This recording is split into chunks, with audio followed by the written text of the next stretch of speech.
ஸ்ரீகுருப்யோ நமஹா. லோகா சமஸ்தா சுகினோ பவந்து. அனைவருக்கும் அன்பு சார்ந்த வணக்கங்கள். சுவாதி நட்சத்திரத்தில் பிறந்தவர்களுக்கு 2025 புத்தாண்டு பலன் லாபகரமான சூழலை தருமா, இல்லை முயற்சி செய்தாலும் லாபமா அப்படின்னு ஒரு கேள்வி இருக்கு. கேள்வினாவே ராகு. நாளைக்கு நீங்கள் வந்துடுவீங்களான்னு போது ஒரு ராகு வந்துடுறார். அப்போ வார்த்தை என்பது முகம் காட்டும் கண்ணாடி. நாளைக்கு இந்த நேரத்தில் நீங்கள் வந்துடணும் அப்படின்னு சொல்லிட்டு முன்னாடியே தீர்மானிச்சாலையும் காலதாமதங்களும் ஏற்படும். அப்போ நேரத்தை குறித்த நேரத்தில் செய்ய முடியாது. இந்த 2025 எல்லாரையும் காட்டிலும் எல்லார் இடத்துலையும் அன்பு செலுத்துறது ரொம்ப நல்லது. இந்த சுவாதி நட்சத்திரத்தில் பிறந்தவர்களுக்கு காரில் சேஞ்ச் பண்ணுவாங்க, அப்புறம் பார்த்தீங்கன்னா காரை ரிப்பேர் கொடுப்பாங்க.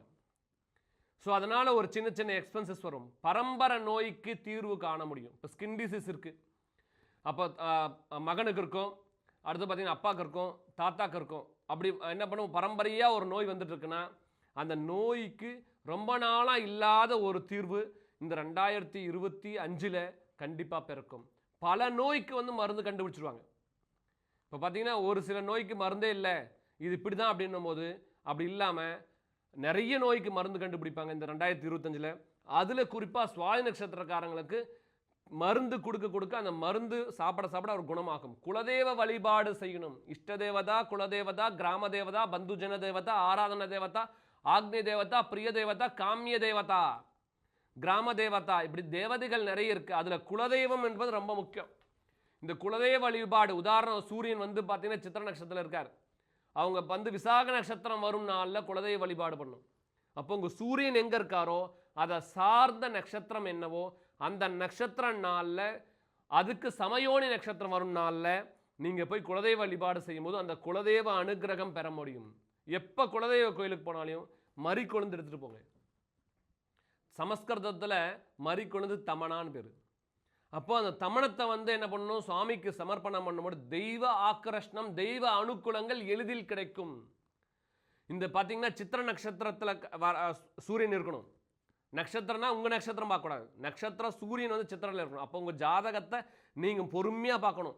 சூரியன் என்ன நட்சத்திரத்தில் இருக்கார், சந்திரன் என்ன நட்சத்திரத்தில் இருக்கார், குரு என்ன நட்சத்திரத்தில் இருக்கார், சுக்கிரன் என்ன நட்சத்திரம், அந்த நட்சத்திரம் தெரிந்து அதுக்கு சமயோனி என்னவோ அந்த யோனி பார்க்கணும். இப்போ பார்த்தீங்கன்னா சித்திரம் என்ன புலி, அப்போ இன்னொரு புலி விசாகத்தில் இருக்கும். அப்போ விசாக நட்சத்திரம் அன்னைக்கு குலதெய்வ வழிபாடு பண்ணணும்.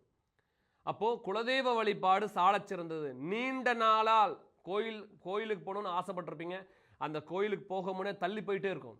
அதெல்லாம் இந்த வருஷம் என்ன பண்ண கம்ப்ளீட் பண்ணுவீங்க. காதல் திருமணத்தை 2 பேர் பிரிஞ்சிருப்பாங்க, அவங்களை என்ன பண்ண சேர்த்து வைப்பீங்க. இல்லை 2 பேர் காதலர்களுக்குண்டான வீட்டில் ஃபேமிலி சொல்லாமல் டிஸ்டர்ப் ஆகிருப்பாங்க, அவங்களெல்லாம் சேர்த்து வச்சுருப்பீங்க. புதிய முயற்சி ஆரம்பிக்கும் போது ஆரம்பத்தில் சிறிய தடையும் முடிவில் நல்ல பலனும் கிடைக்கும். இந்த சுவாதி நட்சத்திரத்தில் பிறந்தவர்கள் எட்டி மரம் எந்த ஊரில் ஸ்தல விருட்சமாக இருக்கோ அந்த கோயிலுக்கு போய் வழிபாடு செய்வது உங்களுடைய பலவீனத்தை குறைத்து பலத்தை கூட்டும். எட்டி மரம் ஸ்தலவிருட்சமாக கொண்ட கோயில் எங்கே இருக்குது அப்படின்னு பார்த்தீங்கன்னா கொல்லிமலை. இந்த கொல்லிமலை சென்று போது உங்ககிட்ட இருக்க கெட்டதெல்லாம் கொன்று விடுமா. அதனால் ஒரு கோயிலுக்கு போகிறீங்கன்னா அதனுடைய தாத்பரியம் தெரியணும். சிவன் கோயிலுக்கு போகும்போது என்ன செய்யணும் அப்படின்னு பார்த்தீங்கன்னா முதல்ல பரிவார தேவதைகள்லாம் தரிசனம் பண்ணணும், சிவனை தரிசனம் பண்ணிட்டு பார்வதி தரிசனம் பண்ணணும். பெருமாள் கோயிலுக்கு போகும்போது முதல் லக்ஷ்மி தேவி தரிசனம் பண்ணணும், அப்புறம் பெருமாள் கிட்ட தரிசனம் பண்ணணும். பரிவார தேவதைகளை தரிசனம் பண்ண பின்னையே பிரதான தெய்வத்திட்டு வரணும். கொல்லிமலை உங்களுக்கு உகந்த மலையாக இருக்கும் இந்த வருடத்தில்.